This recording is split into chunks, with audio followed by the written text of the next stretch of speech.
संदेशला मी बऱ्याचदा बोलण्याचा प्रयत्न केला, पण तो माझ्या नजरेत नजरही मिळवत नव्हता नि काही उत्तरही देत नव्हता.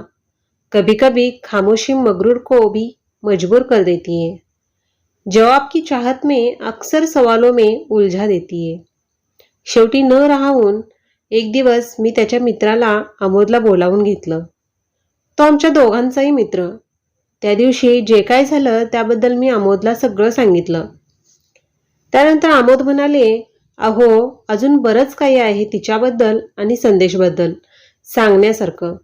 मला काहीच ऐकायचं नाही. हे शक्य नाही. संदेश माझ्यावर खूप प्रेम करतो. तो माझ्याशी असं वागूच शकत नाही. तेव्हा अमोदने मला सांगितलं, एका कार्यक्रमानिमित्त तुम्ही शाळेत या. तिकडे आल्यानंतर तुम्हाला सगळं काही कळेल. असं म्हणून अमोद निघून गेले. 2 दिवसांनी संदेश आणि मी दोघेही शाळेत पोचलो. शाळेत कार्यक्रम सुरू झाला. प्रियंका या मुलीचं नाव घेतल्यानंतर एक मुलगी समोरून येताना संदेशकडे एकटक बघत चालली होती. तेवढ्यात डोळ्याने तिला संदेशने काहीतरी इशारा केला आणि मला बघून ती जरा स्तब्ध झाली. पण कदाचित मी येणार हे तिला आधीच माहिती होतं. त्यानंतर तिने पारितोषिक स्वीकारून माझ्याही पाया पडली आणि मला थँक्यू पण म्हटली. मी म्हटलं, थँक्यू कशाबद्दल? तर म्हणाली, तुमच्यामुळे आणि सरांमुळे आज मी इथपर्यंत पोहोचू शकले. असं म्हणत ती अगदी लाजून तिथून निघून गेली. मला तर काहीच समजलं नाही. संदेशसोबत मी घरी यायला निघाले त्यावेळी संदेशने स्वतःहून सांगायला सुरुवात केली, ही पियू म्हणजे ना अगदी सोज्वळ, टिपिकल अभ्यासू आणि सगळ्याच बाबतीत एकदम हुशार. तिच्या लाईफमध्ये काही प्रॉब्लेम होते जे सोडवण्यासाठी मी तिला मदत केली. म्हणून ती मला खूप जास्त रिस्पेक्ट देते. आता तर 12वी फर्स्ट आली आहे. शाळेत तर होतीच, पण आता कॉलेजमध्येही फेमस झाली आहे.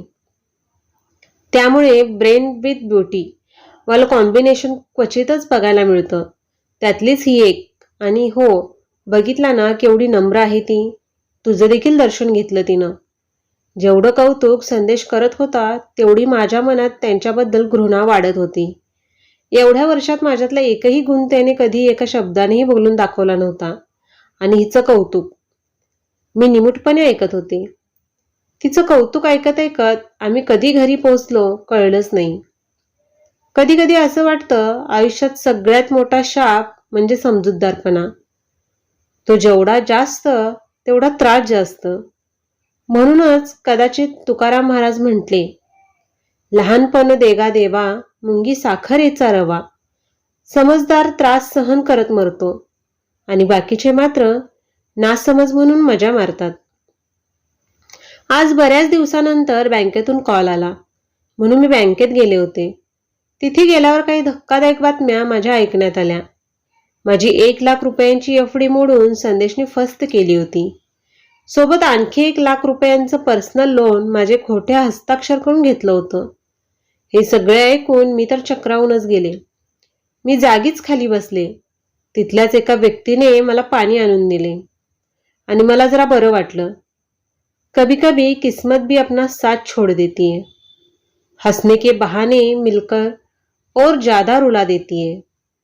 आपल्याच कर्माची फळे म्हणत मी स्वतःला दोष देत जरा बरं वाटल्यावर तिथून बाहेर पडले.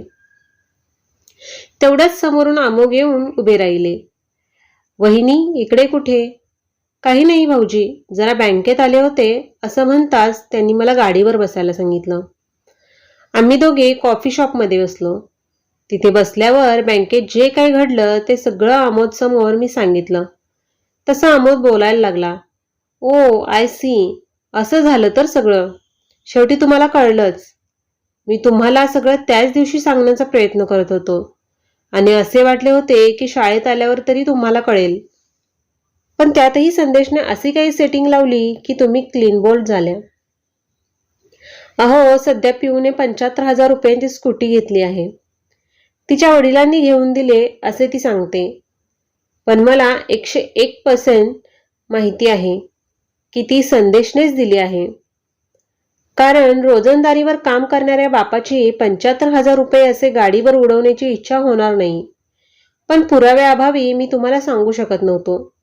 पण आता माझ्याकडे पुरावे देखील आहेत. मागील काही महिन्यापासून तिच्याकडे एक नवा फोन, सोन्याची चेन वगैरे बऱ्याच वस्तू आहेत.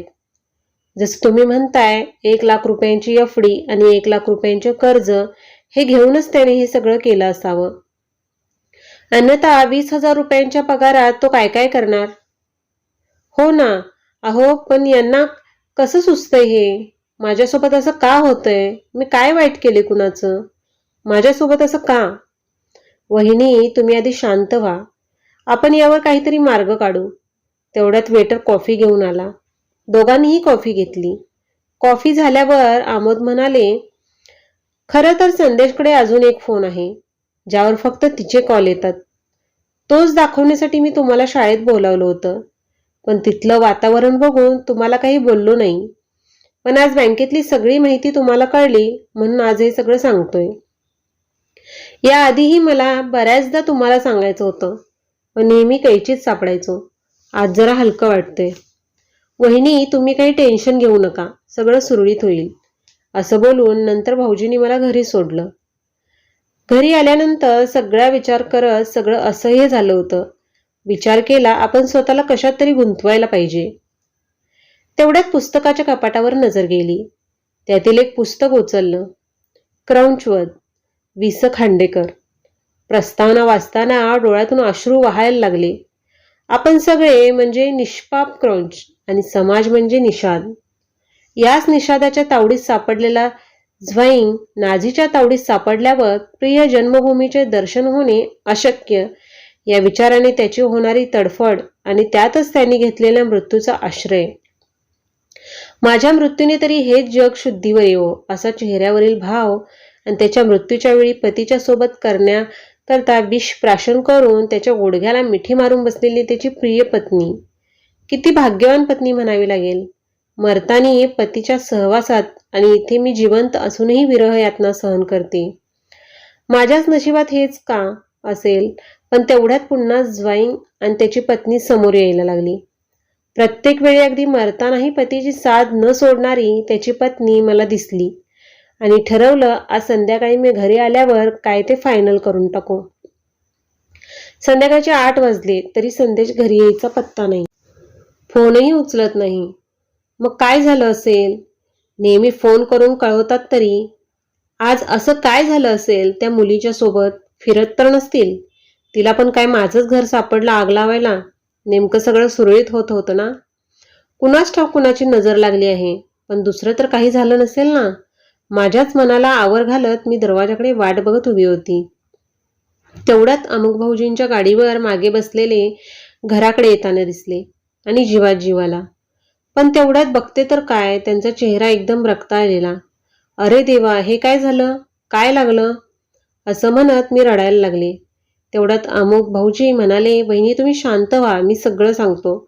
असं म्हणता संदेशने त्याच्याकडे बघितलं आणि अमोद भाऊजी बोलायला लागले. गाडीला छोटासा अपघात झाला आणि त्यात थोडं लागलं. काही जास्त घाबरण्यासारखं नाही. तुम्ही काळजी करू नका. मी संदेशला पाणी दिलं आणि मग त्यांना बेडवर झोपून हॉलमध्ये भाऊजींना पाणी देत विचारलं.